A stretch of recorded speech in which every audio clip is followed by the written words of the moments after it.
Hello students, आज की class में आप लोगों का बहुत बहुत स्वागत है। बच्चों, पिछली कक्षा में पिछले वीडियो लेक्चर में हमने स्वतंत्रता के पूर्व भारतीय अर्थव्यवस्था पर चर्चा की थी। आज हम लोग बात करेंगे भारतीय अर्थव्यवस्था 1950 से 1990। ठीक है, ये 1950 का ईयर इसलिए लिया गया है क्योंकि 1950 में प्लानिंग कमीशन भारत आया था। ठीक है, हालांकि शुरुआत हुई थी 1951 से 1951 से। पहली पंचवर्षीय योजना जो 5 इयर्स प्लान बने थे देश की अर्थव्यवस्था को गति देने के लिए, वो जो पहली प्लानिंग थी, पहली पंचवर्षीय योजना थी, वो 1951 से शुरू हुई थी। ठीक है, तो हम लोग आज ये देखेंगे। ये तो आप लोगों ने अच्छी तरह से, हम लोगों ने इस बात पर चर्चा की है पिछली वीडियो लेक्चर में कि जो है 200 साल तक, लगभग 1757 से 1947 तक किस तरह से अंग्रेजों ने भारत पर शासन किया और उनकी क्या नीतियां थी, उनकी किन नीतियों के कारण भारतीय अर्थव्यवस्था की स्थिति कितनी दयनीय हो गई थी। ठीक है ना, यहां से जितने भी सारे रिसोर्सेज थे वो सारे कहाँ चले गए थे? सारे के सारे ब्रिटेन चले गए थे। वो यहाँ से सारे जो है रॉ मटेरियल यहाँ का सब वहां चला जाता था और वहां से बना बनाया माल जो है यहाँ आता था। ठीक है, तो उस का परिणाम क्या हुआ कि भारत की स्थिति, भारत की अर्थव्यवस्था गतिहीन हो गई थी, पिछड़ी अर्थव्यवस्था थी। ठीक है ना, एकदम पिछड़ गई थी। तो आखिर उसको गति देने के लिए, अर्थव्यवस्था को गति देने के लिए, जब हमारा भारत स्वतंत्र हो गया, 1947 में स्वतंत्र तो हो गया, तो उस समय जो नेता लोग थे उनके सामने एक मुख्य चुनौती थी कि किस तरह की नीतियां बनाई जाएं, किस तरह की प्लानिंग की जाए जिससे कि जो ये गतिहीन अर्थव्यवस्था हो गई है और एकदम पिछड़ी अर्थव्यवस्था हो गई, इसको किस तरह से गति दी जाए। जब गति दी जाएगी, वही नहीं तो ऐसी अर्थव्यवस्था के सहारे देश कब तक चलेगा? जबकि अंग्रेजों के समय में 85% जनसंख्या गांव में रहती थी और वही जो है लगभग प्रत्यक्ष या अप्रत्यक्ष रूप से 85%, मतलब सबसे ज्यादा जनसंख्या 80-85% जनसंख्या जो है कृषि पर लगी हुई थी। और फिर भी अंग्रेजों की जो नीतियां थी उसके चलते ना तो कृषि में जो है समृद्धि हो पाई और ना ही जो है जीवन स्तर बिल्कुल भी बढ़ा। क्यों? क्योंकि नई टेक्नोलॉजी अपनाई ही नहीं गई।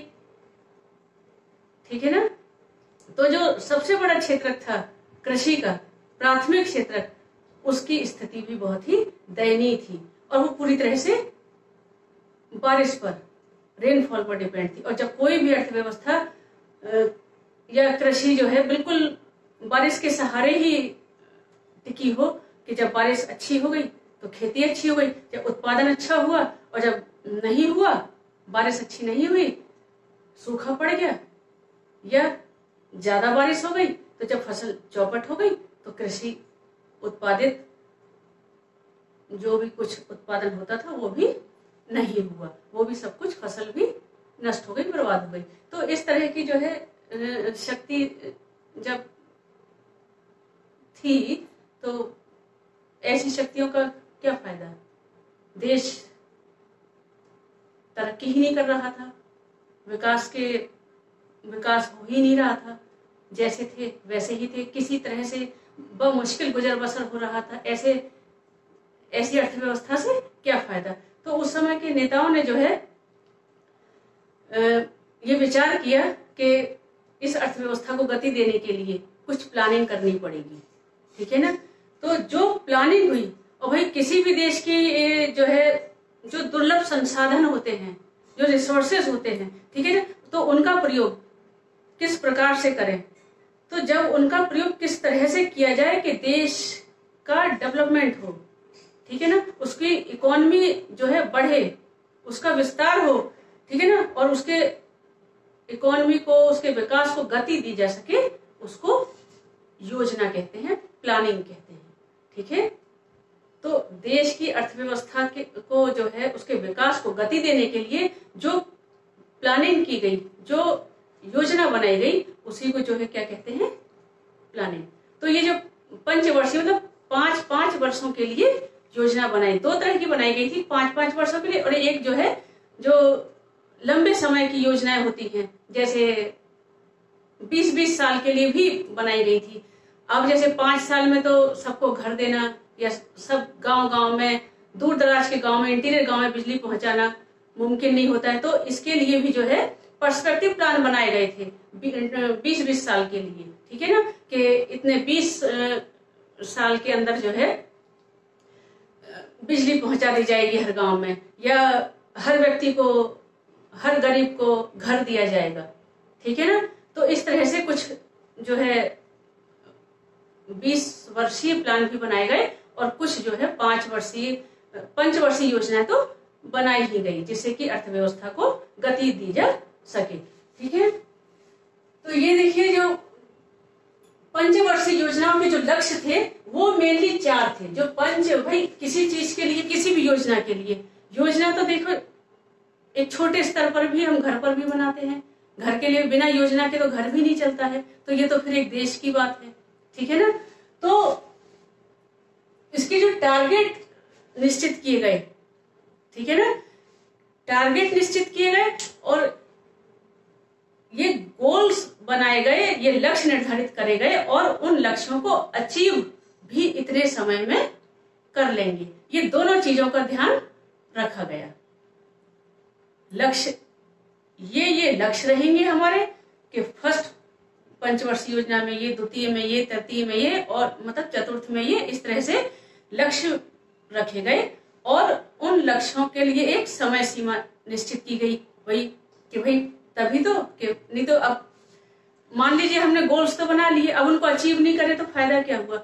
गोल्स बनाए गए और गोल्स को अचीव करने का एक टाइम पीरियड, कि इन 5 साल में ये गोल्स हम अचीव कर लेंगे, ठीक है ना। तो इसलिए वो पंचवर्षीय योजना कहलाई, कि उन टारगेट को जो हमने बनाए थे, ये इनको जो है अचीव हमें कब करना है, इन 5 साल के अंदर, ठीक। तो पहला समृद्धि, ठीक है, दूसरा आधुनिकीकरण, तीसरा आत्मनिर्भरता, और चौथा समानता, ठीक है। तो पंचवर्षीय जो योजना थी, जो 5 ईयर्स जो प्लान बनाए गए, उनके जो है लक्ष्य जो है क्या थे। पहला समृद्धि, समृद्धि मीन्स देश में वस्तुओं और सेवाओं की उत्पादन क्षमता में वृद्धि। समृद्धि, वृद्धि मीन्स बढ़ना, ठीक है ना। तो देश में जो वस्तुओं का और सेवाओं का जो उत्पादन होता है, ठीक है, जितना मतलब इस समय हो रहा है उसको बढ़ाना, उसका उत्पादन बढ़ाना, ये ठीक है ना। जीडीपी, ग्रॉस डोमेस्टिक प्रोडक्ट, किसी राष्ट्र की आर्थिक समृद्धि का प्रामाणिक संकेत होता है, ठीक है ना।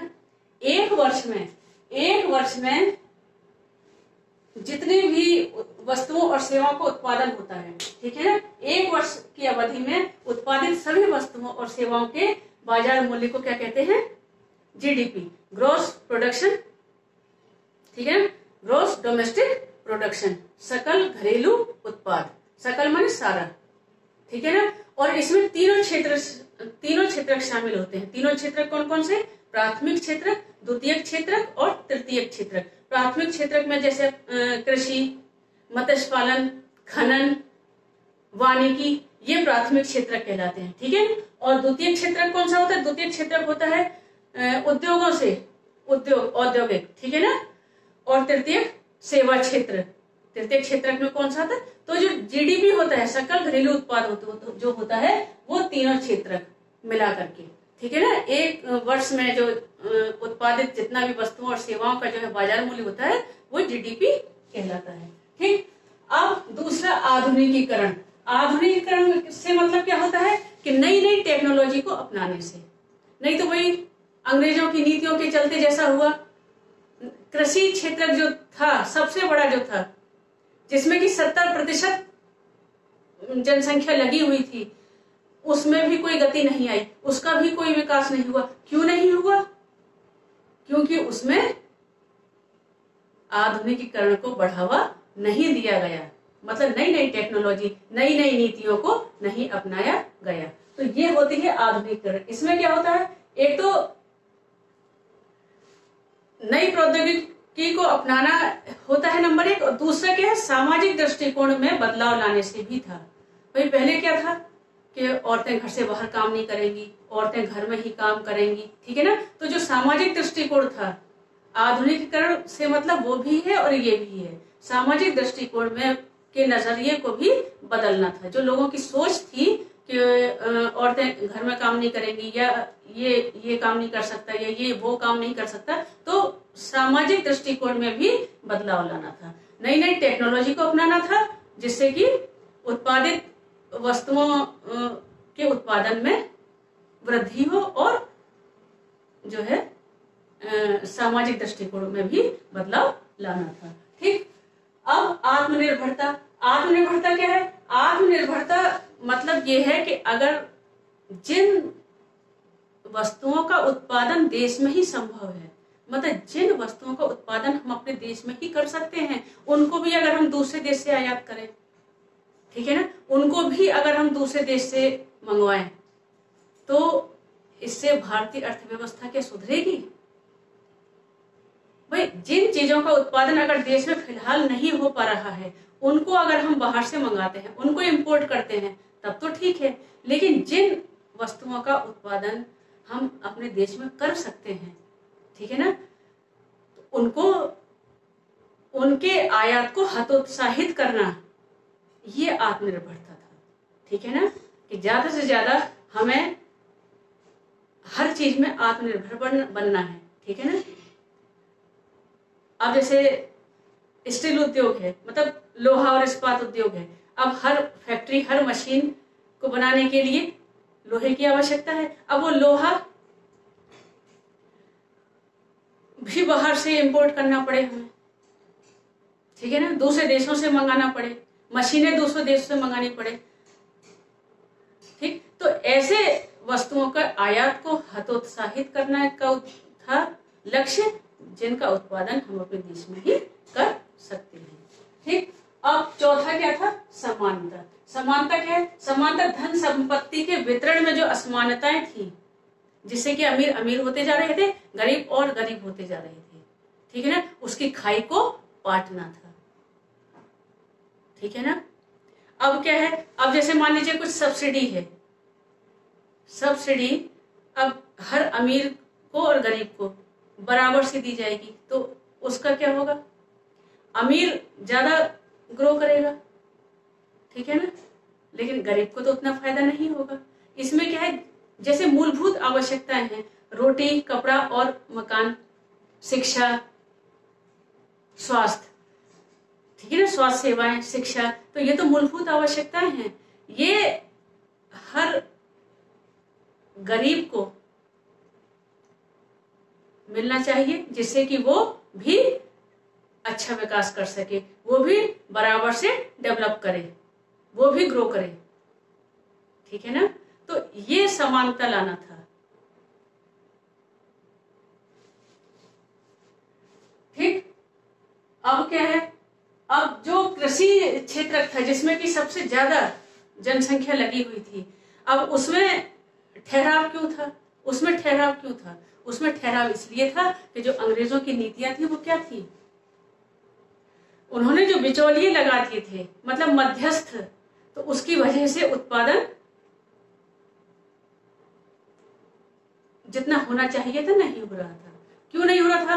भाई जब किसानों से जमीन लेकर के वो मध्यस्थों को दे दी, जमींदारों को दे दी, तो इससे काम करने की क्षमता पर प्रभाव पड़ रहा था किसानों की। और जब वो किसान जमीन वास्तविक किसानों को मिल गई, जिसकी थी उनको दे दी गई, तो उन्होंने उस पर अच्छी तरह से कार्य किया, तो इससे उत्पादन बढ़ा। ठीक है। और HYV वाले जो उन्नत किस्म के जो बीज थे, डॉक्टर MS स्वामीनाथन जी को इसका बहुत बड़ा उनका महत्वपूर्ण योगदान है हरित क्रांति में। ठीक है ना। जो उन्नत किस्म के बीजों को और कीटनाशकों का, रासायनिकों का, भाई जब कुछ होता ही नहीं था खेती में तो इससे उत्पादन बढ़ नहीं रहा था, ठीक है ना। बमुश्किल गुजारा होता था, जितना होता था वो सब जमींदार और जमींदार से फिर ब्रिटिश सरकार को चला जाता था, ठीक है ना। तो अब कृषि क्षेत्र में जो ये हुआ कि इसको कैसे गति दी जाए, जो सबसे ज्यादा जनसंख्या जिसमें लगी हुई है उसकी ये दयनीय स्थिति है, वो बारिश पर टिकी हुई है, ठीक है ना। तो हरित क्रांति जो ऊंची उपज वाले बीज थे, जो HYB, तो इसको ये जो है जब इन बीजों को अपनाया गया तो उससे उत्पादन बढ़ा, ठीक है ना। और जब वैसे ही दकियानूसी लकीर के फकीर टाइप से खेती होती थी तो वो उत्पादन होता ही नहीं था, ठीक। अब क्या है, जो हरित क्रांति, इसके दो चरण हुए, पहला चरण और दूसरा चरण। पहला चरण 1960 के दशक के मध्य से 1970 के दशक के मध्य तक चला, ठीक है ना। और दूसरा चरण इसका जो है 1970 के दशक के मध्य से 1980 के दशक के मध्य तक चला, ठीक है ना। और हरित क्रांति के क्षेत्र में डॉक्टर MS स्वामीनाथन का योगदान जो है महत्वपूर्ण माना जाता है, ठीक। तो देखते हैं औद्योगिक नीति प्रस्ताव। औद्योगिक नीति प्रस्ताव 1956 में, ठीक है, 1956 में इस प्रस्ताव के तहत जो है उद्योगों को 3 वर्गों में बांटा गया था, ठीक है। 3 वर्गों में वर्गीकृत किया गया, प्रथम वर्ग, द्वितीय वर्ग और तृतीय वर्ग। प्रथम वर्ग में सार्वजनिक क्षेत्र के उद्यम आए, जिन पर की केवल राज्य का जो है अधिकार था, ठीक है ना। जिन उद्योगों पर प्रथम वर्ग में वो उद्योग आए जिन पर जो है राज्य का पूरा अधिकार किसका था, पूरा राज्य का।